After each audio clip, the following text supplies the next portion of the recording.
Hello, everybody. My name is Rob Prince, and my colleague here, Ibrahim Kazarouni. Uh, Ibrahim is a Shiite imam. He originates from Iraq. We met at the University of Denver, where he was getting his doctorate, joint doctorate actually, with University of Denver's Corbell School of International Studies and the Iliff School of Theology, and I was teaching global political economy there. Um, for myself, I'm a retired college teacher. I have a fair amount of experience in the Middle East and North Africa. Taught about it, lived in the region, and for 13 years, Ibrahim and I were political commentators on a program, a public radio program out of Boulder, Colorado, called Hemispheres Middle East Dialogues, which was produced by Jim Nelson. And we just finished the 13-year run. So we're going to continue to do programs from time to time. And I wanted to start this one off, Ibrahim. There's a picture behind me. Maybe you could talk about that picture a little bit. Who is sitting behind me rather comfortably in a chair, but behind him it just looks like there's a lot of mess, destruction, or whatever. Good evening, everyone. It's a program that we've been anticipating to organize for a long Yeah, for time, a long but time. it never happened. Uh, so, what we have here is the picture of Sinwar, Yahya Sinwar, the leader of the Hamas and probably the leader of the entire resistance movement in Gaza. He's sitting on a chair or a sofa, a single sofa in the middle of the ruined building, which used to be, I believe, his apartment. But he's sitting there totally relaxed and not concerned with what is going on around him. If you contrast this picture, Rob, with the panic that has taken over the Israeli cabinet, the prime minister's office, and particularly the war cabinet, it shows the degree of confidence that these people have in their cause and that ultimately they're going to succeed. Uh, Sinwar was imprisoned in Israeli prison from young age for up to 25 years. And he speaks Hebrew fluently without accent. And people who were, to a degree, part of the Israeli civilians that were captured in October 7, once they were released, they said that he came to see them one by one and made sure that they are comfortable and spoke to them in perfect Hebrew with no accent. So that shows quite a lot. The Israeli intelligence services and the military, they are kicking themselves for letting him go in one of the old exchange of prisoners that happened a couple of years ago. So he's Yahya Sinwar. All right. So with that introduction and the if you like the picture of Sinwar behind us, let's begin our program. Well, look, as many of our listeners, most of our listeners know, the war in the Middle East continues to rage. It's not really a war; it's a slaughter. Israeli slaughtering Palestinian civilians in Gaza.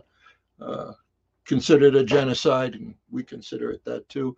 It's now 4.5 months after October 7th.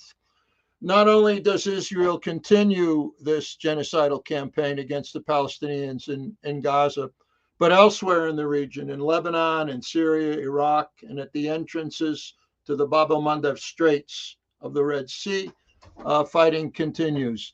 And the war seems endless, but to be frank, all previous wars in the Middle East have ended, and this one will come to an end too, sooner or later. In this program, Ibrahim and I want to focus on what's going to happen after the fighting ends. What will be, if you like, the geopolitical landscape? What is it going to look like? We can't begin to answer that question, however, without sketching out some of sketch out the future themes without looking at what's going on now, broadly speaking. So, Ibrahim, what's going on now? What's your take? And can you give us a brief summary of what's happening and the activities of the Axis of Resistance in particular, which we don't hear much about here in the United States? Ibrahim, I'm not hearing you. I don't know what's wrong. Let's see. Let's see if I can unmute you. No. That's better. Okay. All right. I think we really need to start by addressing few issues, which is lays the foundation or gives us a picture of what's going on in the region and its background. Contrary to what we call the misrepresentation of the reality that dominates the Western discourse, Western media, the Palestinian-Israeli history did not start from September 7th. We saw similar kind of analogy or presentation during the 9/11, as if the world started with 9/11. The way the media addresses this by making the October 7 or September 11 or any of these crises to be the zero kind of ground is totally becomes neglectful of the past history that has led to the crisis and ignores that reality. To understand the context of October 7, we really need to go back to the history of Palestinian-Israeli, or what we call the well-known, Palestinians call it the Zionist project, colonial project in Palestine.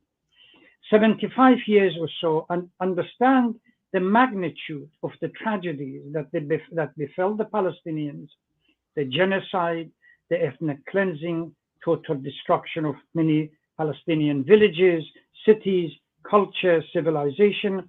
All of it was done to create land without people, the mythical reality for land without people, for people without land. This is the foundation of the crisis as what we have led to the October 7. As a matter of fact, after October 7, I believe the first Security Council meeting, when the Israeli representative tried to talk about Hamas as a terrorist organization, Palestinians this, Palestinians that, Pakistani ambassador to United Nations Security Council reminded the Israeli observer that what happened in Gaza on October 7 was the result of many, and I quote, many unfulfilled promises and undertaking to resolve the Palestinian issue justly and equitably and never honored. People that have been oppressed for so long see nothing to lose.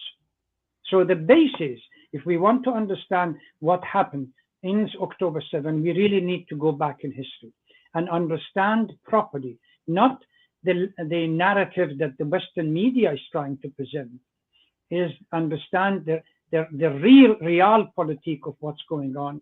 And particularly since Oslo, we don't need to go back. Since Oslo, we go back to the promises that were made and never fulfilled. What we have almost 5 months.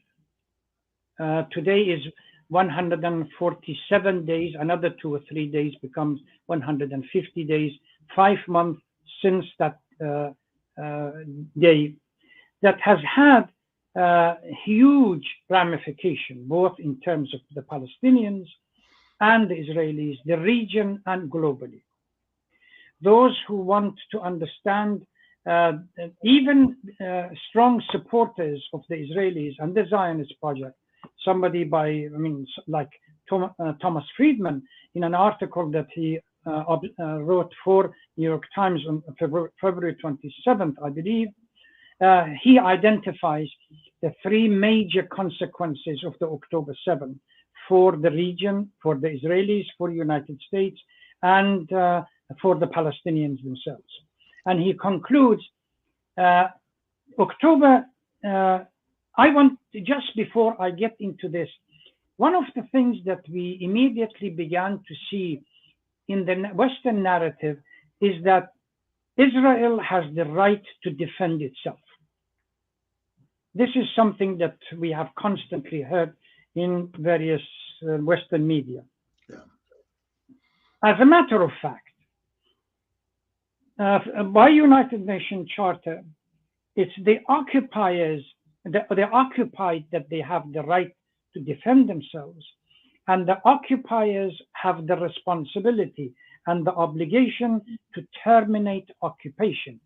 So the occupiers, there is no such concept in international law for the occupiers to call it that we stay here and we have the right to defend ourselves.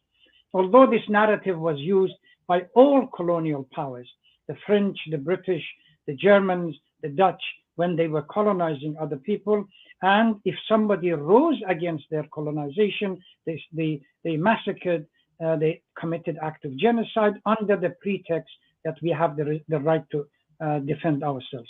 There is no such thing, no such reality in international law that would justify this savagery and total, as you said, genocide and annihilation of the Palestinians. What we have now, over 40,000 civilians.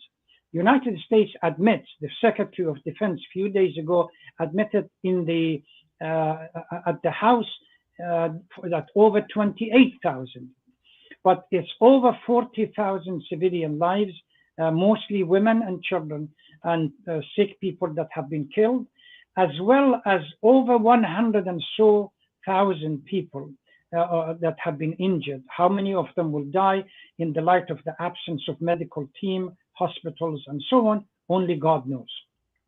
So to make the whole thing short, what are the ramifications of the October 7th?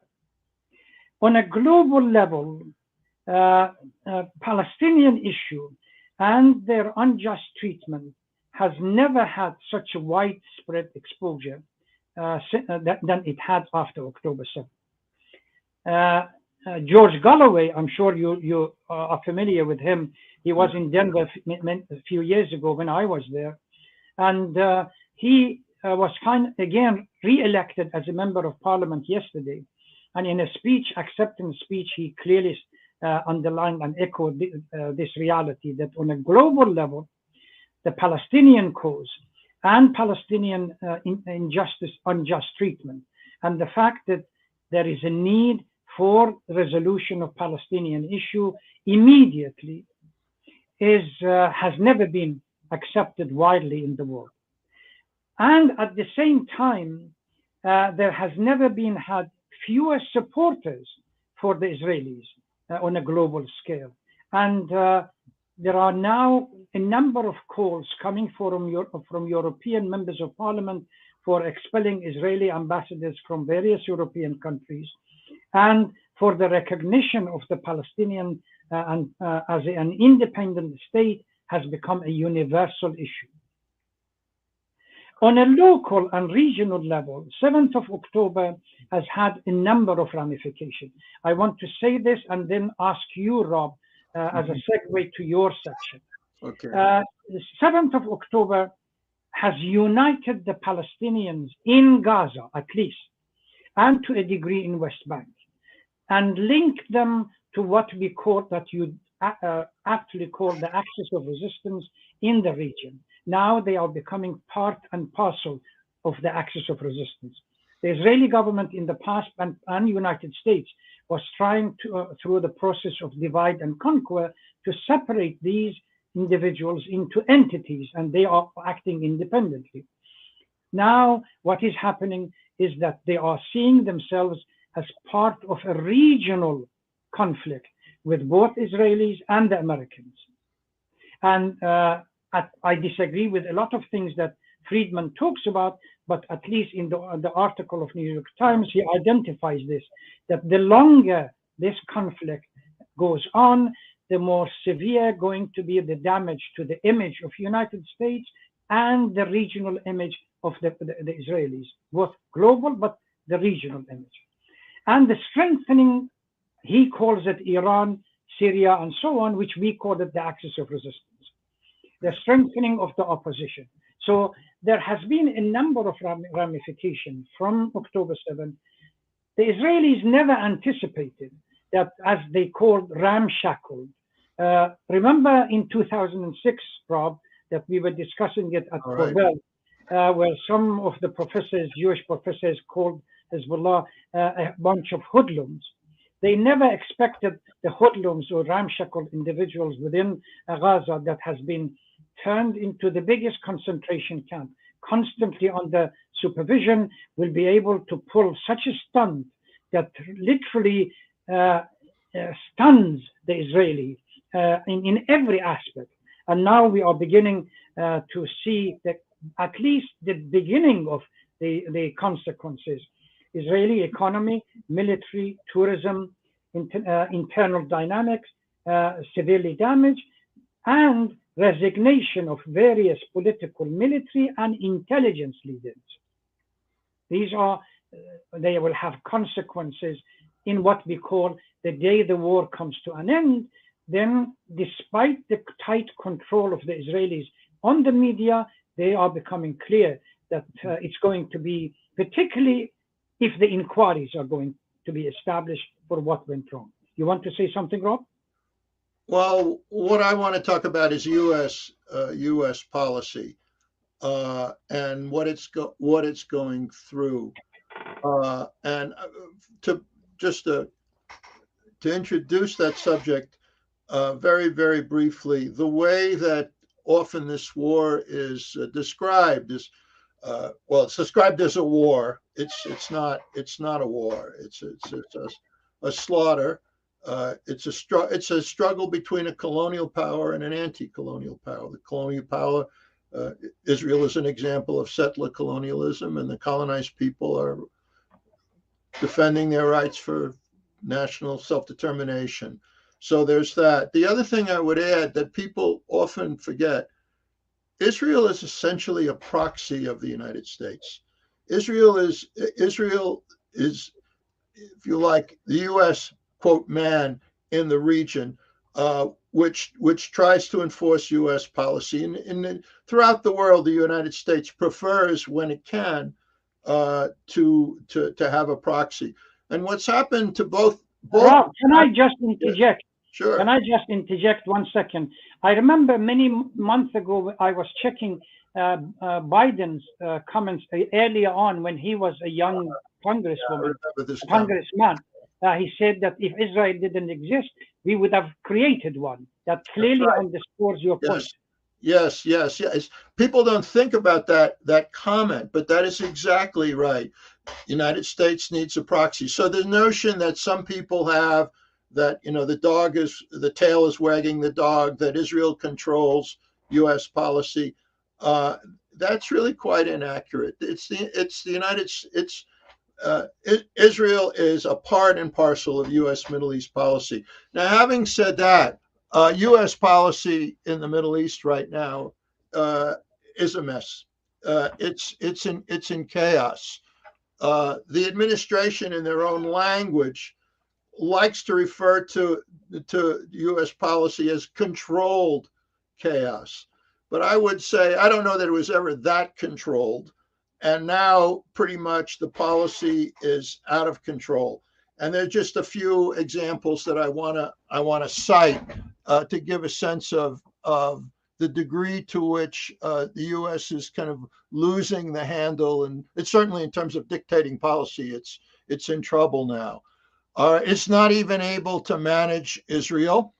Some of these pictures of Blinken going to Israel and talking to Netanyahu and kind of almost begging him, please don't. You can kill Palestinians, but not so many each day. I mean, there's something so pathetic about that. And then Netanyahu just looking at him and saying no, or no to the public, to the whole world. So that's the first point, that today the United States has trouble controlling its own proxy. Secondly, the U.S., it wasn't just an Israeli goal, but it was a U.S. goal that Hamas be defeated. Hamas has not been defeated. And here's a contradiction that often, this is what happens with these kind of wars. On the one hand, the civilian casualties are unspeakably tragic and horrible. But actually, in terms of the fighting forces of Hamas, they're still standing strong. And not only are they standing strong, but they're giving Israel a kind of beating militarily that it did not expect. Thirdly, the United States has been completely incapable of controlling or neutralizing the activities of the axis of resistance. So whether we're talking about the Yemenis who are targeting Israeli-bound ships through the Red Sea, whether we're talking about Iraqi or Syrians who are targeting U.S. bases throughout the region, whether we're talking about Hezbollah, that Israel, at least up until now, has not. It's given a lot of nasty language. We're going to go in, we're going to do this, that, and the other thing. But the fact of the matter is, from everything that I can discern, Israel is quite cautious about Hezbollah, and the United States is even more worried about what could happen. So when we look at what's happening in the region and we look at U.S. policy, it's not going well. And one of the signs of this that was the most incredible to me when first I had to check and see, is this really happening? The United States, through the Swiss embassy, is really begging Iran, okay, rein in the Yemenis, rein in Hezbollah. So U.S. goes to Iran or tries to pressure Iran to do this. All right, the whole pattern is of a foreign policy out of control, and one that, when you look more closely at it, what's the vision here? What is there a vision, or is it simply a policy of reacting? And that's pretty much how I see it. So yes, a policy of chaos, but no controlled chaos. Far from it. Ibrahim, you want to add anything here, or you want to talk about how you see things lining up in the future? No, I would like to echo most of the things that you said regarding the axis of resistance. The fact that they have now realized that the cause of the problem is one, and that is American foreign policy. They all talk about Israelis as being a marginal, regional kind of power that U.S. supports. And the contradiction in what U.S. does and what U.S. talks about, it has become so obvious for the world to see. On the one hand, you talk about dropping few bags of flour for the Palestinians. On the other hand, you provide the Israelis with hundreds of tons of more sophisticated weapons to be used against what? The same people. Yes. And then you cry you shed the crocodile tears for when the Palestinian civilians are being targeted. So now everything has become clear. Because in the Middle East, or at least in the region, winner takes all or zero-sum games, what happens, the reduction of U.S. policy or U.S. power in the region leads to increase of the other powers. The other powers are primarily the Chinese, the Russian, and I'm sure you are familiar with the call that Putin made to the Palestinians last week, it was, or the week before, calling them to go to Moscow and see, to sit down and discuss and unify their front. And the goal was what should happen after the war coming to an end. Has there been any reports on what came out of that meeting in Moscow? Yes, there were a number of reports positive in a sense that Fatah, as well as the other parties involved, at least the degree of rapprochement and unification of their approach regarding how to resolve this.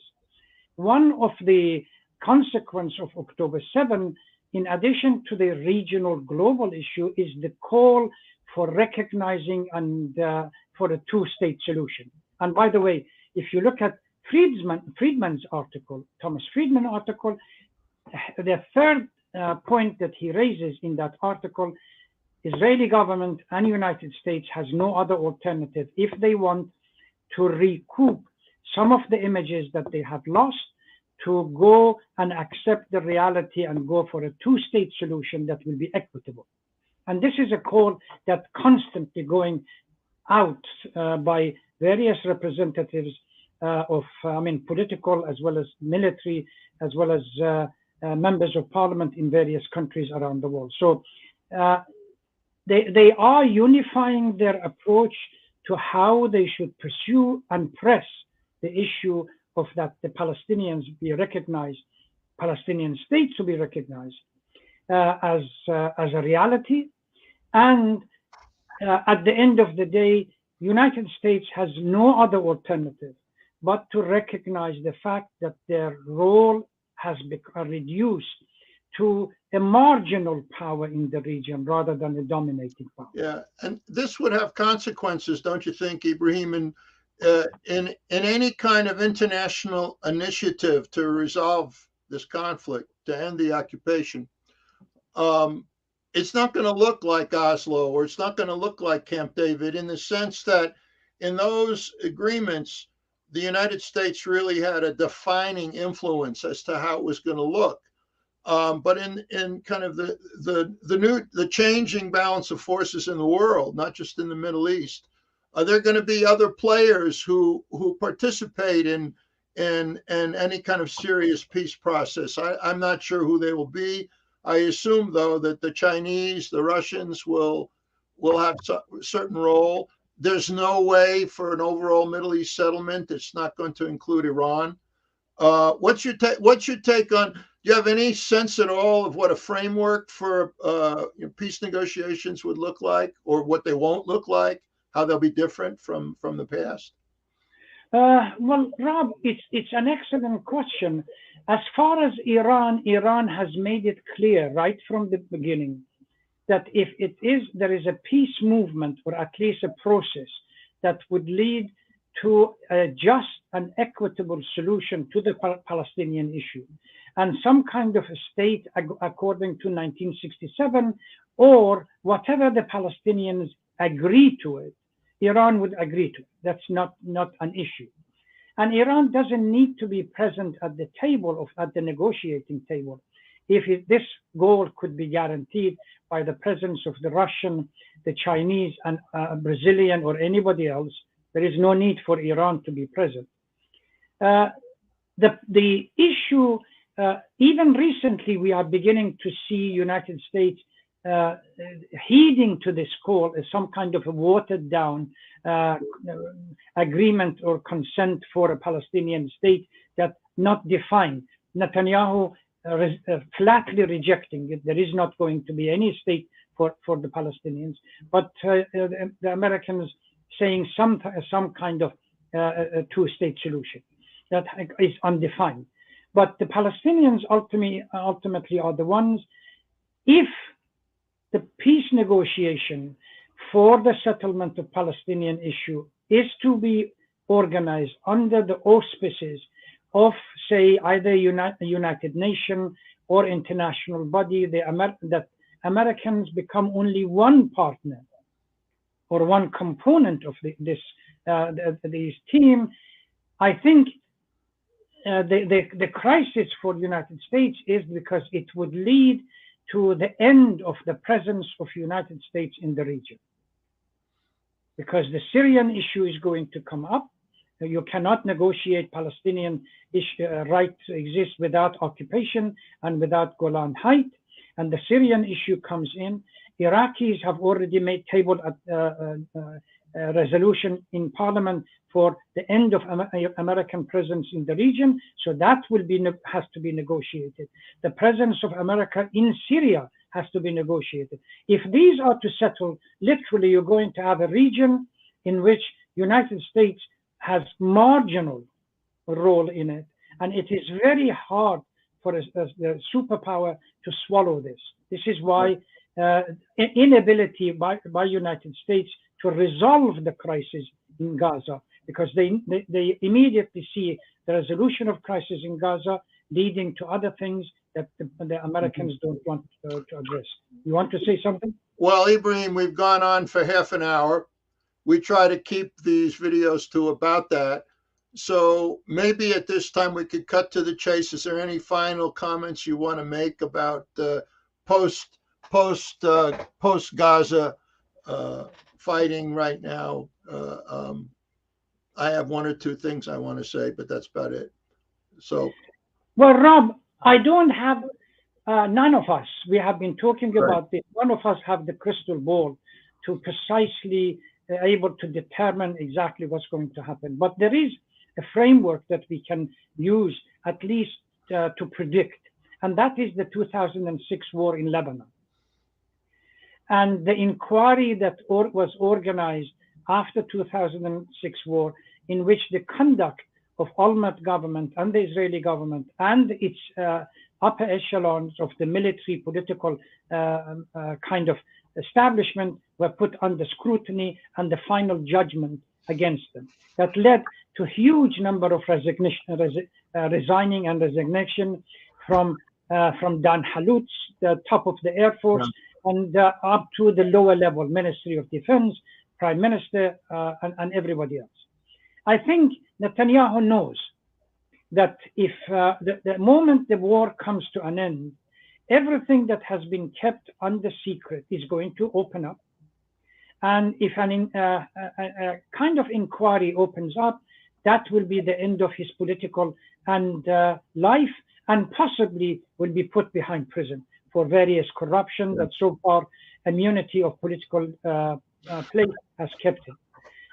What will happen to the Israeli government that comes after? They need to succumb to international pressure and accept the reality that the matter will not be resolved. Israel cannot live in the region and not behave as a member of the region. So they have to recognize the right of the Palestinians that for 75 years they have done everything to deny them and marginalize them and say that they don't exist. That is something that we can guess, but only time will tell. You want, Rob, your comment? Well, just a few additions to what you've said. I agree with the points that you've just made. The first thing I want to say is that if you look at some of the more dramatic instances of change, of justice, struggles against oppression, one form or another, the Vietnamese War, the Algerian struggle against French colonialism, what's happened in El Salvador, Nicaragua. The price for freedom has been very high, painfully high in all those cases and others. And for me, the tragedy, because history will move forward, Israel in its current form, the most polite way I can say it, it's unsustainable. It's unsustainable as a nation. It has to. If it cannot change, if it cannot, quote, de-Zionize, I can't see it having. I see it following the same route as the French colons followed in Algeria. Essentially, many parallels with that, as I've mentioned over the years. So there's that. The second point is that the reality on the ground is the U.S. influence is shrinking. The U.S. does not dictate policy anymore. And this is the hard point. The hard part is accepting what it can do. And here we're at this point, the administration, it's not just Biden, it's bipartisan. They're blind. And this really troubles me. How can that change? I don't know the answer to it, but as long as the U.S. still thinks it can regain, if you like, the balance of power that existed prior to October 7th, it ain't going to happen. It ain't going to happen. So, and then the They final can point. live, Rob. They can live in cuckoo's land, and they can. Yes, that's Yeah, where they are, and they just seem to get cooker and more cookie and more cookie all yeah. the time. So there's that, and then there's one more thing that I see and I think is going to happen, and that is that Israel has entered into a structural crisis, the likes of which it has never known, and it isn't going to go away, regardless of what happens and how this war against Gaza is going to be determined. So, with that in mind, we'll close this episode, and hopefully we're going to be doing more frequently than we have until now. So, good night, Ibrahim. Just, Take care. just one comment before All right, we sure. close, Rob. I think in 1909, John Brown wrote a biography about Du Bois as a young man, and he has a famous comment: "The cost of liberty is less than the price of repression." For the Palestinians, they have realized no matter what they pay now as a cost for liberty, and it's much better than 75 years of repression that they have gone through it. Right. And the fact that we see people of Gaza, despite all the genocide and atrocities against them, they are still supporting Hamas. They're still supporting their leadership, and they are prepared to go through it, is a clear vindication of their cause and a warning threat to the Israelis that if they want to live in peace, they have to agree to the Palestinian state, peaceful coexistence together. Look at Mr. Sinwar. He doesn't look very frightened by Israel anymore. And this is a big problem for Israel. They're not afraid anymore. Okay. Yeah, he has a big smile on his face. So yes, I love that picture. All right. Take care, everybody. Good night, and thanks very much. soon.